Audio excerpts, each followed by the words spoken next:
Oi pessoal, tudo bem? Então, a gente inicia a aula 8. A aula 8 tem como tema, então, a gente vai ver a questão de ataques, né? E mais específico, a gente vai ver um pouco sobre os malwares, né? Que são basicamente os tipos de ataques. Tudo bem? Então, vamos para a aula. Vamos para a apresentação aqui. Então, beleza. Vindo então aqui para a anatomia de um ataque, né? O que é um ataque? Um ataque é quando alguém, a gente já fala em ataque, a gente fala de algo malicioso, né? Porque, por padrão, a gente não faz, a não ser que seja um caso específico de contrato, né, por exemplo, um pentester ou alguma coisa assim, que é alguém que trabalha com essa questão de ataques, né? Então, seria uma coisa tranquila. Mas, então, a gente está falando aqui de ataque no contexto geral, então o ataque não é bom no contexto geral, né? Então, tá. A gente tem a anatomia aqui de um ataque, o que ele consiste, quais são os passos a passo, né? Qual é o passo a passo?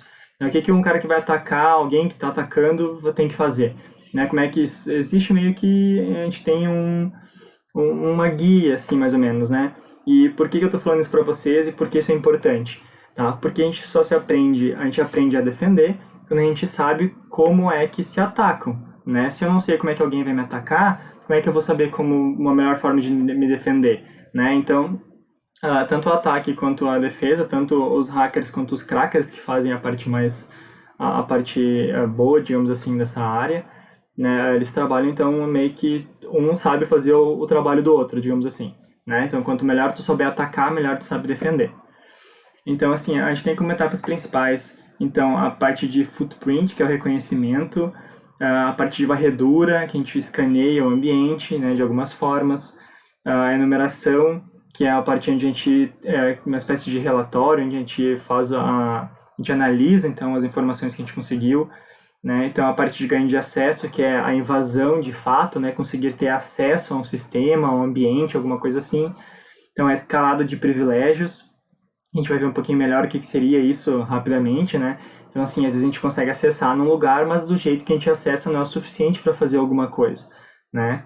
Então, assim, acesso às informações do alvo, então, um ataque direcionado, né? Normalmente ele tem um objetivo em específico, então tu tem um alvo em específico, né? Então tu tem que, no primeiro momento, tu analisa o ambiente, como fazer, né, essa primeira entrada, digamos assim. Posterior, então, tu vai analisar mais fortemente, mais objetivamente o teu alvo em si, né? Então, é importante também sempre garantir acesso futuro ao sistema, né, na parte de um ataque. Então, um ataque ele tem como objetivo N objetivos, né? Mas normalmente a gente acaba tentando deixar ali tipo uma backdoor, que é uma porta dos fundos, né, que a gente chama, para que a gente consiga ter acesso ao sistema novamente, né? Porque é trabalhoso fazer toda essa parte, né? Então, toda essa parte desde o estágio 1 ao estágio 7, digamos assim, que é onde a gente consegue né, ali, realizar o ataque em si, né? Então, assim, todo esse trabalho, normalmente a gente mantém, então, quer manter essa conexão ativa, que a gente possa fazer isso tudo de novo de uma forma mais tranquila. E, por último, então, né, não deixar rastros, né? Porque, às vezes, não adianta a gente fazer ser feito o ataque e o atacante deixar rastros, né? Então, assim, vai ser fácil para um analista conseguir ver que o sistema foi modificado, o que foi modificado, né?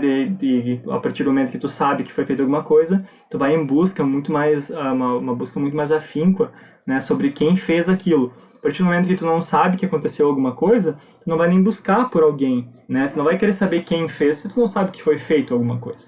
Então, ocultar os rastros também é uma parte importante da anatomia de um ataque. Bom, vamos um pouquinho mais a fundo aqui. O que seria isso aqui? Bom, então aqui a gente começa com a parte de footprint, então, né, que a gente viu aqui, que é aquela parte de reconhecimento, né, que é entender. A gente normalmente utiliza de engenharia social, por exemplo, ligando para a empresa, para saber, tentando coletar algumas informações, ver quem trabalha, nome de funcionários, por exemplo, o nome do gerente, como é que é o nome do diretor, né, ou informações assim, para se passar por um gerente, ou, né, querer se passar por um diretor com algum funcionário mais baixo, né, para conseguir algumas informações. Assim, tu vai jogando, vai fazendo às vezes com ligações, e e-mails e contatos, tu vai conseguindo coletando informações, né, que às vezes elas juntas te consigam às vezes saber mais ou menos conseguir através de um ataque de força bruta a saber a senha de alguém, né, a partir do momento que tu entende os gostos, né, por exemplo, por que é importante em redes sociais. Normalmente empresas grandes e têm os seus diretores, as suas pessoas importantes, né, existe uma área de segurança da empresa, e essa área orienta sempre essas pessoas, tanto na parte corporativa quanto privada, na sua exposição de informações. Então, por exemplo, se eu entro na conta, por exemplo, do diretor sei lá, por exemplo, das lojas Renner, vou lá pegar o diretor Brasil do cara. Então eu chego lá na conta do Facebook do cara, e eu, como uma pessoa que não tenho acesso, ou de repente eu mandei um invite para ele ali, né, e ele aceitou e tal, beleza, eu como amigo ou como pessoa desconhecida, tanto faz a forma, eu consigo ver onde ele mora, data de nascimento, quem é a mãe, quem é o pai, nome dos filhos, né, a cidade que ele nasceu. Eu consigo ver todas essas informações, né, elas acabam girando sempre em torno das senhas das pessoas, né? Então, assim, as pessoas elas têm a tendência de colocar as senhas com algo que elas vão lembrar, né? Elas têm dificuldade de lembrar senhas mais complexas. Então, hoje em dia a gente tem uma quantidade de senhas grandes, né? Então as pessoas acabam tornando as senhas coisas mais próximas.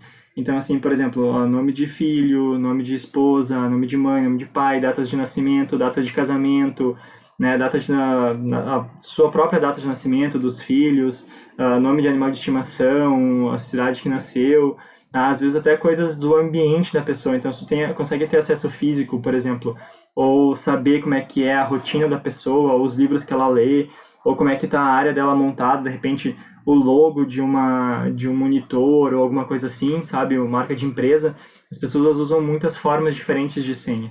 Então, assim, a engenharia social a gente consegue, através da comunicação, falando com pessoas, indo até lugar, olhando alguma coisa, a gente consegue ter acesso a muitas informações. Além, então, também, aqui a gente fala também a questão de sistemas, né? Então, eu tenho serviços que eu posso consultar informações de DNS, de domínios, né? Como é que é o nome de um servidor, né? Entrando na parte mais técnica, né? E informações eu posso fazer, às vezes, depende de como é que está configurado, eu consigo ter acesso a alguns servidores e fazer alguns scans, que seria, então, a segunda parte, né? Que é justamente essa parte do escaneamento. A partir do momento que eu tenho várias informações, tanto técnicas quanto, né, essas informações mais pessoais, eu consigo fazer um mix disso e fazer alguns scans. Por exemplo, das informações técnicas, consultando os servidores de DNS, por exemplo, ou servidores, às vezes, que eles não estão bem configurados, eles não ficam ocultos. Acontece muitas vezes quando a gente manda um e-mail errado, sem querer, manda um e-mail errado e tal, o servidor de e-mail nos responde dizendo, olha, esse cara não existe, esse e-mail não existe. Mas essa resposta dele, às vezes, vem com o nome do servidor de e-mail. Acontece, se a gente não configurar direito, tu vai saber como é que é o nome do servidor de e-mail. E o que isso é importante? Sabendo o nome, tu consegue direcionar um ataque para ele, né? Então, assim, esse nome não deveria ser público, né? Deveria ser um nome oculto. E assim acontece com vários outros servidores e serviços de Active Directory e várias coisas assim também. Se não bem configurados, eles apresentam o nome deles em algumas situações. Isso não é legal. Então, com essas informações em mão, né, a gente consegue fazer alguns scans. Então, escaneamento, a gente consegue, por exemplo, direcionar o scan a uma empresa com as redes, com alguns protocolos de resposta, como o NTP, né? A gente tem vários protocolos ali que a gente consegue fazer essa verificação das informações. Pessoal, eu falei eu falei uma sigla muito estranha aqui agora, tá? SNMP, eu falei acho que um T no meio, né? Eu me perco às vezes nessas siglas todas. Então, a gente consegue fazer esses scans, tá? Por exemplo, esse SNMP, tá? A gente consegue escanear, às vezes, muitos dispositivos que têm sensores, tá? Numa empresa, às vezes a empresa tem vários sensores instalados, sensores diversos, tá, pessoal? Qualquer sensor. Esse é um protocolo muito comum de comunicação e que normalmente ele não é verificado. As empresas instalam vários equipamentos, né? N equipamentos, existem N sensores, às vezes tem equipamentos que a gente nem sabe que tem alguns sensores. E eles trazem algumas informações, às vezes, como tempo ligado, nome, né? Às vezes até endereçamento, tem N informaçõezinhas que esse protocolo traz de comunicação com sensores e às vezes não são protegidos, então acabam sendo importante às vezes, né, tu descobrir alguma coisa. Além de scans de Nmap também para ver portas abertas. Por exemplo, às vezes a gente configura a porta, por exemplo, mais comum, né, 80 ou 80 para internet, tá? Para acesso de um site, por exemplo, se a empresa tem um site configurado, tá? São as portas padrões. E então assim, só que existem 2.000 e poucas portas assim.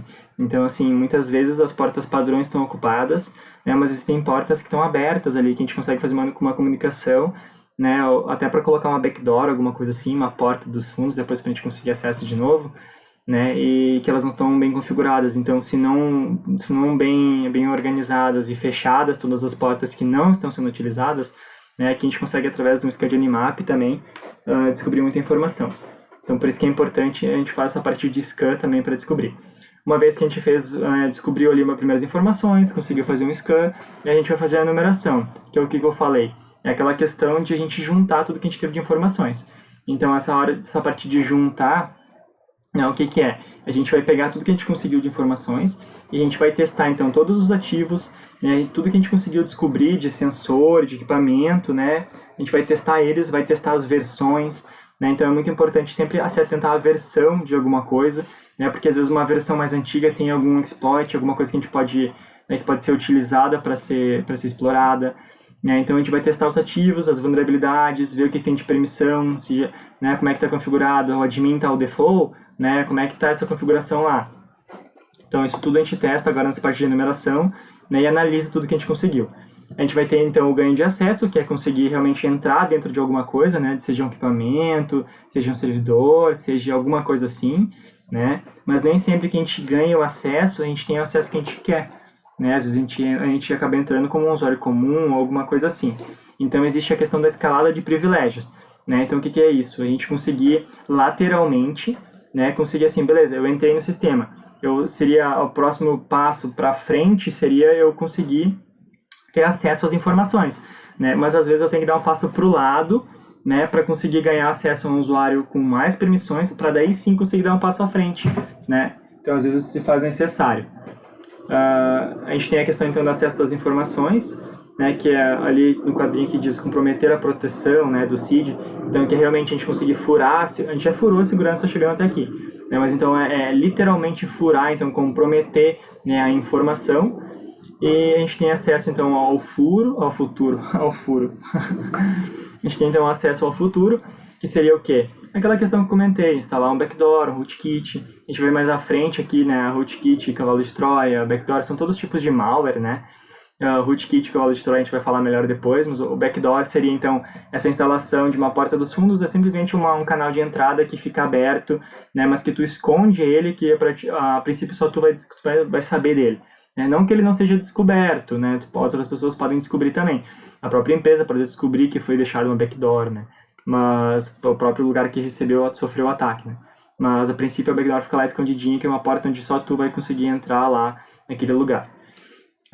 E ocultar os rastros, né? Então a parte dos registros, arquivos de log, né? Para a princípio que tu não seja detectado, que que o ataque não seja reconhecido, né? O ataque dos sonhos, digamos assim, seria tu conseguir entrar, fazer o que tu quer fazer, né? Obter as informações que tu quer, ou fazer o estrago, o que seja que tu quer, e que tu consiga sair e que ninguém nunca saiba que um ataque existiu. Esse é o ataque mais bem sucedido, digamos assim. As pessoas não souberem que sofreram um ataque, é o ataque mais bem sucedido. Então tu tem que tentar apagar as tuas pegadas, né, quanto a isso. Então, pessoal, a gente faz essa análise, né, lembrando que eu estou falando essa parte para vocês, ensinando a anatomia de um ataque, para que a gente saiba como os ataques funcionam e assim a gente consegue planejar a proteção, né? Por exemplo, vocês conseguem, no desenvolvimento de um sistema, vocês conseguem entender que vocês têm que fazer sempre as verificações das caixas de entrada, né? Quando tem a questão da ligação do banco, né? Tem muito ataque de inserção de código, né? Então, assim, às vezes as caixinhas de informação lá com nome, senha, coisas assim, né? Usuários e coisas assim, elas estão, se não bem protegidas, né? Tu consegue inserir ali alguns códigos, quebrar o teu código e fazer consulta à base de dados, por exemplo. Né? Então, tudo a gente tem que entender como funciona um ataque para conseguir se proteger. Então, mostrando todos esses passos para vocês, por exemplo, vocês já vão saber que aqui a questão da engenharia social é interessante, então que, né, as empresas sempre tenham ali uma cartilha, né, falando, olha, não passe informações, né, por mais inúteis que pareçam, né. Por exemplo, essa questão de cuidado com as informações, a questão de cartilha, né, eu tive uma experiência aí um mês atrás, que na questão de plano de saúde e tudo mais, me comunicando lá com a empresa, a moça me mandou uma foto da tela dela, do monitor dela, para me mostrar lá uma situação. E que ela queria mostrar no sistema, né? Ela quis ser gentil, né, pelo WhatsApp, e mandou a foto para ser mais rápido. Só que a partir do momento que ela mandou a foto, ela tirou foto da tela inteira. E no monitor dela tinha um post-it colado com um e-mail e com a senha do e-mail, né? E assim, é uma empresa grande, né? Então assim, uma empresa internacional, multinacional. Então assim, eu poderia ter acesso ao e-mail, né? Eu até comentei com ela, né, para ela tomar cuidado. Ela disse que não teria problema, né? Era um e-mail, não, nada demais. Mas era um e-mail de saque, né? Então assim, por exemplo, eu poderia ganhar acesso a esse e-mail e eu poderia mandar e-mail por ele, né, por aquela conta para outras pessoas, né, me passando por ela, pedindo informações, dizendo assim, olha, para te conseguir tal coisa, tu tem que pagar esse boleto aqui de R$20, né, vai agilizar teu atendimento. Muita gente ia acabar pagando, infelizmente, entendeu? Isso acontece muito. Seria alguma coisa relacionada assim, a esse ganho de informações, esse cuidado, né, que as pessoas às vezes não têm com as informações dela. Então, falando de engenharia social, né, tudo mais, então, o cuidado, cartilhas de informação, né, não disponibilizar as informações para qualquer pessoa, né, a questão também de tornar, então, todas as informações importantes, versão de sistema, nomes de servidores, colocar tudo isso de forma oculta, né, não deixar isso exposto para que outras pessoas consigam ter acesso. A parte de scan, então, as portas que não estão sendo utilizadas, vamos fechar as portas, né? Então, os equipamentos, uma vez que eles entram na empresa, vamos verificar o que eles têm, né, de sensores, o que a gente vai utilizar, fechar todo o resto, né? A parte de ativos e vulnerabilidades da numeração, manter sempre os sistemas atualizados, né? Ficar atento a notícias, às vezes, olha, saiu um novo, né, foi descoberta uma nova vulnerabilidade. Vamos lá, vamos atualizar o sistema, vamos ver o que precisa, né? A questão do ganho de acesso vai ser, a partir do momento que tu tem essa questão da cartilha da informação, fica mais difícil essa parte técnica, né, com todo o resto bem protegido. E aqui então, né, a partir dessas dicas que eu dei de como a gente protege, né, essa parte aqui que a gente chega de escala de privilégio e tudo mais, já fica mais difícil, né? É mais difícil tu chegar até aqui se tu não passou pelas outras. Vamos aqui então agora falar mais específico dos malwares. Né? O que são os malwares? Os malwares são, digamos, os tipos de ataque. A gente tem vários tipos de ataque, a gente chama eles todos de malware, né? Todos não, me desculpam, a gente tem ataques mais direcionados, né? A gente tem várias formas de ataque. Os malwares, eles são, a gente pode dizer que eles são softwares maliciosos, né? São ataques maliciosos por software. Então, a própria palavra já vem de malicious e software, né? Que é a junção dos dois, então é um software malicioso. Né? O termo se refere especificamente, então, a softwares que visam causar algum dano. Né?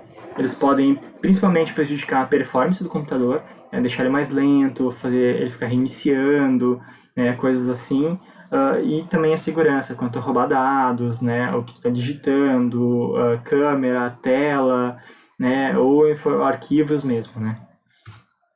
Então a gente tem principalmente os adwares, os bots, os ransomwares, os rootkits, os spywares, os Trojan Horse, ou cavalo de Troia, né, os vírus e os worms. Né, a gente vai ver um pouquinho assim por cima cada um deles. Os adwares são basicamente uma enxurrada de anúncios. Né? Então, assim, quando às vezes vocês clicam num link, instalam alguma coisa, tá? Ele pode trocar o teu navegador de pesquisa padrão por um outro navegador, vai entrar num outro site nada a ver, né? E também às vezes tu vai abrir programas e softwares ou navegador, tu vai abrir qualquer coisa, janelas, começa a abrir uns pop-up assim de propaganda, com uns clique aqui, com uns não sei o que, né? Não que esses clique aqui, essas propagandas elas sejam vírus, né? Sejam alguma outra coisa assim. Vírus é um outro tipo de malware, tá, pessoal? Não confundam. Então, assim, pode ser um vírus, né, anexado a um adware. Mas, assim, a princípio, então, o adware é basicamente essa questão de propaganda, né? As propagandas, elas podem ser legítimas, muitas vezes, tá? Tu vai clicar, vai realmente ser direcionado para propaganda de um produto X. Não que o produto seja bom ou algo do gênero, mas ele realmente pode ser direcionado a isso. É mais para essa questão de marketing mesmo. É um tipo de código malicioso que se instala, né, faz alterações no teu computador para fim de pegar algumas informações para marketing, de pesquisa, né, e também para ficar jogando anúncio na tua cara o tempo inteiro. É um saco, né? A gente tem então os bots. Eles são capazes de se propagar automaticamente, né? Eles exploram vulnerabilidades existentes, né, ou falhas na configuração do que tu já tem instalado no teu computador, né? Por isso que é sempre interessante, por exemplo, manter o Java atualizado, né? Hoje em dia a gente não tem mais o Flash, mas o Flash Player era uma coisa que dava muito problema também, tanto que ele foi descontinuado. A gente tem softwares que a gente tem que manter sempre atualizados, né? O que o bot faz? Ele basicamente fica ali suspenso, tá? Esperando receber alguma informação lá da central dele. Tá? Então, assim, ele fica ali inanimado, tu não faz ideia que ele está ali, né? Normalmente, ele não se apresenta nem quando ele está sendo utilizado, ele se apresenta para ti. Normalmente, o que acontece com um bot, uma máquina que está sendo usada como bot, ela fica mais lenta, fica mais devagar. Porque o que o bot normalmente faz? Ele normalmente utiliza a conexão da internet, tá? E utiliza o processamento do computador. Ele quer utilizar o computador em si, basicamente, né? Ele não quer fazer um mal, digamos assim, à máquina. Ele quer só usar.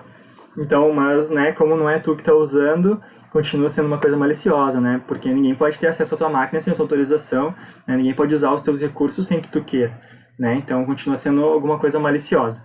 Mas, basicamente, então, o bot é isso. Ele fica na espera de algum comando. Quando esse comando é recebido, ele faz alguma ação, né, com a máquina ali em si.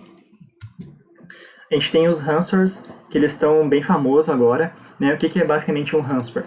Ele é um sequestro de informação, tá? Então, assim, essa informação, esse sequestro pode ser vinculado a várias coisas, né? Mas basicamente é um sequestro de informação.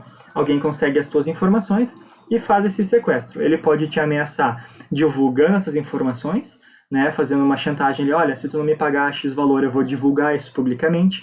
Né? Eu posso travar a tua tela, por exemplo, né? Eu disse, não, beleza, agora o teu monitor está travado, tu não consegue mais fazer nada, né? Se tu quer mexer no teu computador de novo, né, me paga alguma coisa, né? Ou simplesmente trava a tela, sem querer recompensa nenhuma. Normalmente eles eram assim, né? Digamos assim, na origem eles eram assim, eles só travavam as coisas, né? Só deixavam inutilizável, digamos assim, mas com o passar do tempo isso foi sendo visto como uma forma de ganhar dinheiro, né? E hoje em dia, então, o ransomware é basicamente um sequestro, né? Ele sequestra a máquina e pede uma recompensa. Hoje em dia acontece muito da questão da criptografia, então eles têm acesso às informações, fazem a criptografia das informações e vendem a chave para quem, né, é o dono dos dados. Então, nos deposita X valor em Bitcoin, que o Bitcoin ele é irrastreável, né? A gente não consegue rastrear ele depois dele transferido. Né? Então, assim, me transfere X valor em Bitcoin que eu te dou a chave. Muitas vezes eles não devolvem a chave, outras vezes eles devolvem a chave, né? Mas é um problema que pode ser resolvido com prevenção, principalmente. Né? A questão dos dados, então a gente mantendo os dados seguros, um backup seguro em outro servidor, né? Não na mesma rede. Então toda essa questão de redundância, a gente pode resolver ele com prevenção. Mas, então, basicamente, o ransomware é um sequestro das informações. Os rootkits são um conjunto de ferramentas que eles normalmente são utilizados pelaquela questão da backdoor que eu comentei, né? A gente não vai falar de backdoor específico aqui, mas está dentro dos rootkits, as backdoors estão dentro das rootkits, né? São programas que nos fornecem backdoors, que ajudam são códigos que ajudam a apagar os teus rastros, eles fornecem N ferramentas, né, que nos facilitam a mexer no sistema e fazer essa questão de apagar rastro, né, de deixar uma backdoor, né, assim como aqui diz a descrição, ó, um invasor ao realizar uma invasão, né, ele pode utilizar alguns mecanismos para esconder a sua presença, né? Então, esse conjunto, né, de ferramentas, né, a gente chama então de rootkit. Ele é um conjunto de ferramentas, basicamente, que nos fornece apagar nosso rastro depois de um ataque, tá? Ou durante mesmo um ataque. O spyware, como o nome já diz, uma questão de spy, espião, né? É justamente isso. É um código malicioso que espia o usuário. Aqui a gente fala em espiar os dados acessados, né, o que tem de documento no computador, né, a gente pode até monitorar as informações, tanto a câmera quanto as informações. A gente tem algumas outras categorias aqui, por exemplo, como um keylogger, né, que não deixa de ser um spyware, né, um tipo de spyware também, que pega as informações que são digitadas, né, mas o spyware é uma coisa mais genérica, digamos assim, que é justamente essa questão de espiar. Ele não faz mal ao computador, ele não executa nada, ele não se multiplica, né, ele não se espalha na rede, mas ele fica espiando a máquina que sofreu o ataque. A gente tem o cavalo de Troia, então. O cavalo de Troia, ele é uma forma de inserir alguma outra coisa, tá? Ele é justamente isso. Não sei se vocês já conhecem a história de cavalo de Troia. Tem o filme Troia, do Brad Pitt também, que mostra mais ou menos como é que foi. É justamente aquela questão que tu faz uma coisa se passar por outra, né? Então, assim, normalmente isso acontece muito com phishing ou com alguma outra coisa assim. Tu manda um arquivo que a pessoa acha que é uma coisa, ela executa, não acontece nada, ela acha que foi de boa, né? Mas na verdade ali era um cavalo de Troia, aquilo ali era um cavalo de Troia, tinha alguma coisa escondida realmente dentro ali, e agora ela executou achando que era outra coisa, né? É uma forma de tu enganar, ludibriar alguém, né? É uma forma normalmente tu usa o cavalo de Troia para conseguir, através dele, instalar um vírus, através dele conseguir instalar um spyware, né? Ele normalmente é uma forma de acesso a alguma coisa, né? Tu engana a pessoa com o cavalo de Troia, né, e consegue instalar alguma outra coisa. Chegamos nos vírus, então, os mais conhecidos e famosos, né? Então, o que é um vírus, né? Por definição, ele é um programa ou parte, né, de algum programa, normalmente malicioso, né, se propaga infectando. O que isso quer dizer, né? Ele insere cópias dele mesmo, tá? E ele torna parte de outros programas. Ele consegue infectar outros arquivos. Então, assim, às vezes a gente está mexendo ali, a gente clicou no negócio, se instalou o vírus, a gente tem que formatar. Por quê? Porque ele se espalhou no computador inteiro, né? Ele foi se autogerando, ele foi grudando em vários outros arquivos, em várias outras coisas. Tu não consegue, às vezes, mais limpar o computador porque ele se infestou por tudo, né? Então, essa é uma característica principal dos vírus, tá? Ele se automultiplica e se espalha pelo computador, tá? Principalmente pelo computador, tá? Então, uma máquina infectada, o vírus vai se espalhar dentro da máquina, né? Acontece hoje vírus mais sofisticados que eles se espalham pela rede também, mas geralmente os vírus se espalham pela máquina, tá? Pelo dispositivo infectado, tá? Ele se automultiplica e vai grudando em vários outros arquivos, e ele tem como objetivo causar perda à máquina, né? Então, assim, o objetivo dele é justamente fazer a máquina não funcionar, danificar a máquina até o ponto que tu não consiga mais utilizar, que ela fique inutilizável. Esse é o principal objetivo de um vírus, é estragar. A gente tem então os worms, que são parecidos com os vírus, tá? Mas aqui eles têm uma característica de espalhar, né? Enquanto o vírus ele se automultiplica e se espalha dentro do dispositivo, né, infectando o dispositivo apenas a princípio, né, um worm não. Um worm ele tem por característica, uma vez que ele ganha acesso a uma máquina, ele explora automaticamente, tá? Sem que o usuário faça nada, né? No vírus, o usuário tem que clicar, né, instalar, executar alguma coisa para o vírus se instalar, né? O worm não. Ele, uma vez que ele entra no computador, ele se autorreproduz, ele automaticamente faz uma varredura e verifica as vulnerabilidades daquele computador, de rede e tudo mais, e ele vai se auto-espalhando pela rede. Então, assim, por exemplo, se uma empresa, né, tem um vírus numa empresa, né, beleza, normalmente é uma máquina que é infectada, às vezes ele acaba se espalhando para outra máquina, mas coisas acaba sendo mais controlável, digamos assim, tá? Claro, dependendo do vírus, né? Hoje em dia os vírus são bem sofisticados, então eles podem se espalhar mais rápido. Mas a princípio é assim.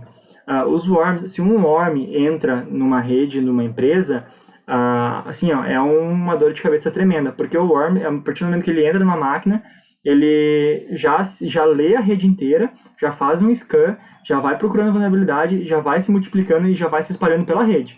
Então ele vai procurar servidor, ele vai procurar outra coisa, o objetivo dele é se espalhar. Ele quer estar em tudo que é lugar. Então, diferente do vírus que busca apenas fazer um estrago mais localizado, principalmente, né, naquele dispositivo lá, o worm ele busca se espalhar. Ele quer estar em tudo que é lugar.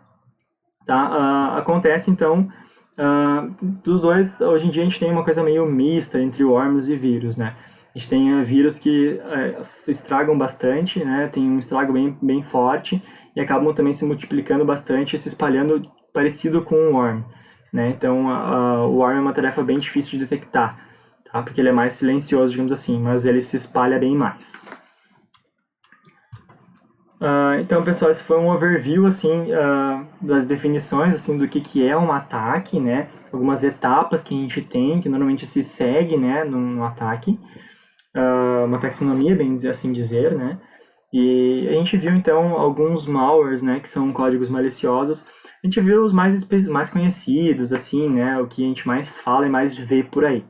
Eu dei uma passada rápida, né, assim, só para ter um conceito mais ou menos de cada um. Vocês podem pesquisar na internet mais sobre cada um deles, né? A gente tem atividade depois onde vocês vão escolher alguns ali e vão pesquisar um pouco mais sobre eles. E a ideia era justamente dar uma pincelada e falar um pouquinho, dar alguns exemplos sobre cada um deles, né, e apresentar eles para vocês. Como conclusão aqui, então, a gente tem que os malwares eles são responsáveis por inúmeros incidentes de segurança, tá? A dor de cabeça de muito analista por aí. Né? Identificar alguns tipos de malware é uma tarefa bem complexa. Como eu falei, eles estão sempre evoluindo. Hoje em dia a gente já tem vírus, né, que eles se auto-escondem. Né? O que é isso? Normalmente para detectar um vírus, né, a gente tem uma assinatura de código. A gente pega o código da pessoa ali, o código do vírus, coloca numa base de dados, né? Então isso é o que o antivírus faz, né, por assinatura. Então ele vai lá, ele pega um código, compara, olha, o código é igual, então isso aqui é um vírus, né? Normalmente é assim que ele faz. Hoje em dia a gente já tem vírus que eles ficam se automodificando de tempo em tempo. Então, assim, a cada X tempo ele muda o código. Então, mudando o código, essa assinatura já não funciona mais, né? Então esse vírus fica escondido. Aí a gente teve que adicionar uma nova forma que é a questão de comportamento. Então, assim, a gente hoje em dia tem a parte de assinatura e a parte de análise comportamental dos códigos. A gente junta os dois para conseguir melhorar. Como eu comentei, sabendo o ataque, a gente consegue saber a melhor defesa, né? Então, sabendo que hoje em dia os vírus, sabendo que a gente consegue modificar isso nos vírus, fazer eles se tornarem, eles se automodificarem, né? A gente consegue então saber, então, olha, se eu consigo fazer isso, eu consigo então ver o comportamento deles, e a partir do comportamento das ações dele, eu consigo mais ou menos entender que não, opa, esse cara aqui me parece ser um vírus, né? Então, assim, é complexa essa parte de identificação, né, trabalhar com os malwares, né? A gente estuda, então, o terceiro item aqui, que eu já ia complementar, item de pesquisa, assim, muita pesquisa, tá? A gente tem muita pesquisa em questão de malware, na taxonomia dos malwares, porque eles estão sempre mudando, né? Então, entender como é que o malware funciona é uma questão bem importante. A questão, então, como lidar com eles, identificar, toda essa questão são questões bem importantes hoje na parte de pesquisa em segurança. Tanto na parte de pesquisa quanto na parte, né, de mercado, assim, são questões bem complexas de lidar. Então era isso, pessoal. Obrigado por assistirem até aqui e até a próxima aula.